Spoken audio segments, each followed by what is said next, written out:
Merci à vous qui venez de nous rejoindre pour cette deuxième partie de Politicia, votre rendez-vous politique m'a également rejoint M. Zhang Nezoun Mahamat.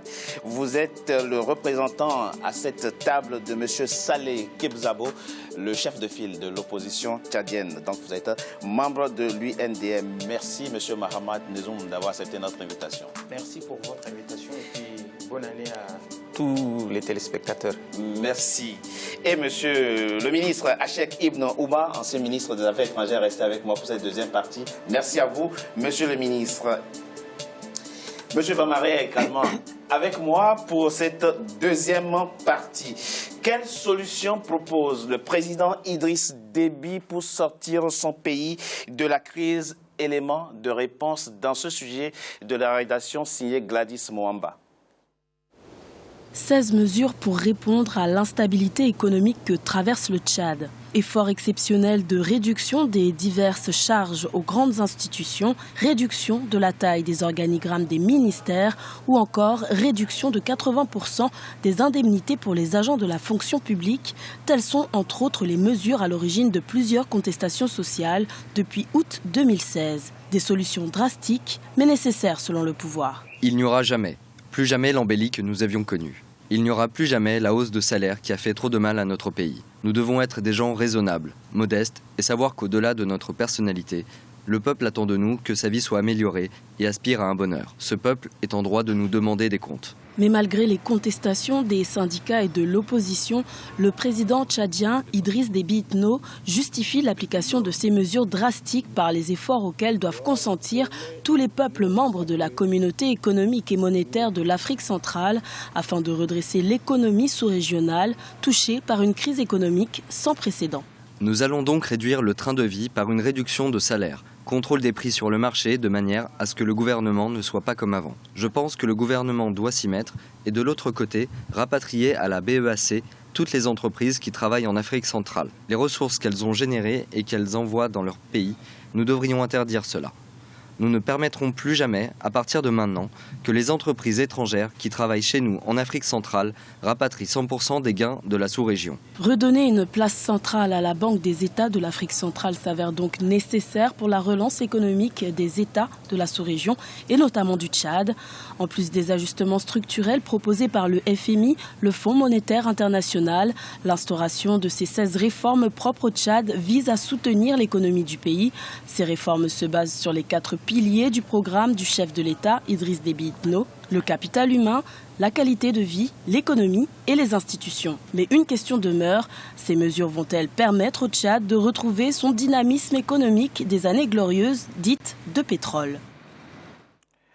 Monsieur Zhang, avant ma question, je rappelle que les mesures que nous venons de suivre dans l'élément qui est passé ont été énoncées dans le cadre d'une concertation informelle. Ce ne sont donc pas des mesures gouvernementales validées par l'Assemblée nationale. Ce sont de simples mesures que préconise le président de la République. Diminuer le SMIC de 60 000 à 30 000, voire 25 000. Une mesure efficace selon vous? Une aberration économique.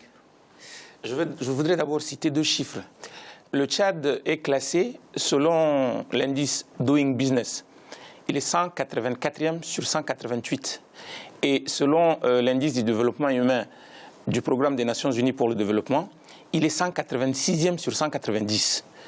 26 ans de pouvoir pour réduire de 75% le SMIC pour des populations qui sont déjà démunies. Franchement, si c'est pour ça qu'il a été réélu... Monsieur Bamaré? Non, je pense qu'il faut être quand même réaliste parce que le Tchad, comme beaucoup d'autres pays africains... Est-ce que c'est une mesure que vous appuyez, vous pouvez appuyer? Non, mais c'est une mesure qu'on ne peut pas ne pas appuyer parce que je crois que c'est une réalité. C'est une réalité. On ne peut pas trouver autre solution que celle-là. La première solution, c'est quoi? Non, ces solutions, on les a testées et on s'est rendu compte que pendant plusieurs années, on a laissé faire certaines actions qui ont abouti à ces résultats. Parce que augmenter continuellement le salaire sans savoir sur quel budget on peut payer, avoir par exemple des primes qui sont supérieures au salaire mensuel, ça démontre bien sur quoi? Parce que ça, c'est pas prévisible, ça. Ça, c'est pas prévisible. Monsieur le ministre, réduction de 80% des indemnités, réduction des salaires, c'est une mesure que vous pouvez appuyer? À savoir que le Cameroun voisin a un SMIC beaucoup plus bas. Moi, j'ai été aux affaires. S'il vous plaît. Donc, je ne peux pas tenir le langage un peu facile de dire qu'il ne faut jamais des mesures d'austérité. Quand les dépenses sont disproportionnées par rapport aux recettes, il faut un ajustement. Ça, c'est réaliste. Maintenant, ces mesures, quand ils prises ou préconisées par le président, non seulement je ne pense pas qu'elles sont adaptées, mais je pense au contraire que malheureusement, elles aggravent la situation. D'abord, dans une situation où on est actuellement, où les 3 repas quotidiens deviennent un problème pour le père de famille, des fonctionnaires sont chassés de leur maison, des diabétiques sont chassés de l'hôpital parce qu'il y a la greffe sèche. Je crois qu'on doit mettre un peu de côté les considérations politiques et jouer l'intérêt national. Et c'est ça qui a manqué au gouvernement. Il a géré toute la crise dans une guerre contre l'opposition, les syndicats et la société civile. Il fallait une concertation. Moi, je suis tout à fait d'accord qu'on finira par des mesures d'austérité. On finira par de la réduction des dépenses. Ça, c'est mathématique. Mais la première chose à faire, c'est d'abord l'unité nationale. Il fallait une concertation avec des partenaires sociaux. Même le patronat n'a pas été concerté. Il fallait concerter les syndicats, les partenaires, Monsieur le ministre, on ne parle pas de mesures déjà adoptées. Non. On parle simplement de mesures préconisées. Et vous dites, vous n'êtes pas d'accord. Mais monsieur le ministre, dites-nous sur un principe simple. Oui. Quand on a des problèmes financiers, quand on a des problèmes économiques, il faut dépenser moins. Oui, alors, deuxième chose. Oui. Où est-ce qu'on doit dépenser moins alors? Parce que l'austérité, les mesures d'austérité, c'est un effort patriotique qu'on demande aux citoyens. Donc il faut qu'ils soient convaincus que c'est pour l'intérêt général et non pas comme on l'a vu jusque-là, toutes les mesures qu'on a prises, c'est pour l'intérêt des milliardaires qui ont à peine 30 ans, qui sont multipliés au pays. Donc il faut d'abord casser cette méfiance par un vrai dialogue. Or, jusqu'à présent, on emprisonne les chefs des partis politiques, on traite les syndicats des terroristes, on arrête les gens pour des raisons de détournement, des hauts responsables qu'on libère un mois après sans qu'on sache pourquoi. Donc, jusqu'à présent, la crédibilité du gouvernement à redresser la situation est en cause. C'est ça le premier problème qu'il faut régler. La crédibilité du gouvernement, M. Bamari. Oui, le gouvernement. Les responsables politiques qui sont emprisonnés, les responsables syndicaux, aujourd'hui au Tchad, aujourd'hui, aucun responsable politique n'est en prison. Il faut... ont été arrêtés en septembre et ils ont été libérés il y a quelques semaines. Oui, mais c'était pour des causes qui sont déterminées par la justice. Aujourd'hui, tout est arrivé. Ah si, la justice... C'est extrajudiciaire. Je pense qu'il y a certains détails qu'il faut quand même être visionnaire. Parce que le Tchad, aujourd'hui, n'a plus la même opulence qu'il y a quelques années. Aujourd'hui, la recette de l'État ne vient qu'uniquement des entrées, par exemple, douanières, ou bien de la vente, par exemple, du pétrole, dont le prix est le plus bas qui existe à travers le monde. Donc, nous, on pense que aujourd'hui, pour vous, le dialogue social au Tchad est permanent. Au Tchad, nous avons toujours le dialogue social. Aujourd'hui, cette grève successive que nous avons connue au cours de l'année 2016. Justement parce qu'il y a cette irresponsabilité qui s'affiche. Parce que je pense qu'aujourd'hui, on se rend compte que, par exemple, les gens par exemple, dans les hôpitaux, aujourd'hui, il n'y a plus personne pour soigner. Il n'y a personne.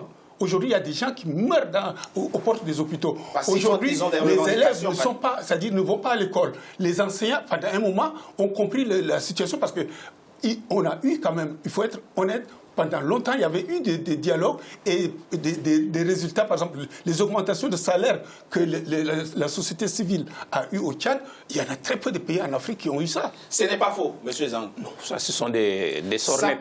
Par contre, effectivement, les travailleurs tchadiens ont effectivement bénéficié ces dernières années de gros avantages comparés à leurs homologues, à leurs collègues de la sous-région. Je n'appelle pas ça gros avantages. Entre 2004 et 2015, le Tchad a engrangé rien que des recettes du pétrole, plus de 9 000 milliards de francs CFA. Qu'est-ce qu'on en a fait? Le vrai problème qui se pose aujourd'hui au Tchad, c'est qu'on a une gestion complètement chaotique et une gouvernance en dessous de tout. Où est parti l'argent du pétrole? Il n'y a pas... Monsieur le ministre, le président vous explique... Monsieur le ministre Achef venait de le dire, on a une crise politique du fait du hold-up électoral du mois d'avril. On a une crise sociale qui est depuis plus de 3 mois. Il n'y a pas d'école au Tchad depuis plus de 3 mois. 3 mois. Et c'est maintenant que le gouvernement se réveille pour s'apercevoir qu'on dirige ce pays-là depuis 26 ans et que c'est maintenant qu'on se réveille pour dire qu'il y a des problèmes. Et dernière chose qui est extrêmement importante, cette crise-là est l'occasion pour le gouvernement de débuter un véritable dialogue politique, social, avec toutes les composantes de la nation afin d'arriver à une sortie honorable. Le président Idriss Déby ne parle pas que de diminution du salaire et des indemnités. Il veut mettre aussi à contribution les multinationales et autres entreprises internationales qui opèrent dans votre pays et qui doivent désormais faire passer leurs gains par la BEAC. C'est une mesure que vous saluez? Le président Déby dit parfois des choses intéressante. Le problème, c'est qu'il n'y a jamais de suivi. Celle-là, elle est intéressante. Et il n'y a jamais de suivi. Mais Monsieur le Président Déby avait déclaré que le problème de la zone franc était une question qu'il fallait absolument régler. Depuis, il y a une amnésie sur ce plan-là. Je voudrais juste citer encore quelques chiffres. Nous avons au Tchad aujourd'hui 23 régions, 70 départements et plus de 362 sous-préfectures. On était, il y avait quelques années, à 14 préfectures. Pourquoi est-ce qu'on a multiplié sans cesse toutes ces entités administratives qui sont excessivement budgétivores, juste pour placer des hommes du pouvoir. De démocratie locale. Est-ce que vous savez qu'il n'y a pas eu réellement d'élections municipales depuis quelques années? On a fait une expérience dans quelques villes et puis après on a arrêté. Non, on a fait une campagne électorale combien de villes? Dans toutes les villes. Monsieur Bamari, excusez-moi, dans toutes les villes, citez-moi.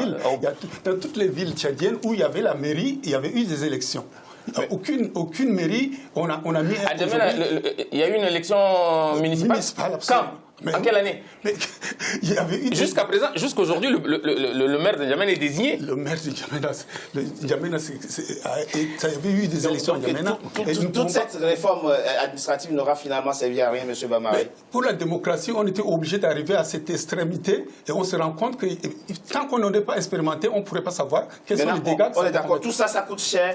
Il faut commencer par là. Est-ce qu'il n'aurait pas fallu, effectivement, commencer par là au lieu de demander aux pauvres Tchadiens, je veux dire ceux qui sont au SMIC, tout à l'heure, enfin, vous allez finir par n'avoir que la moitié du SMIC? Non, pas du tout, parce que je pense que le Tchad a eu quand même pas mal de difficultés à mettre en place sa démocratie.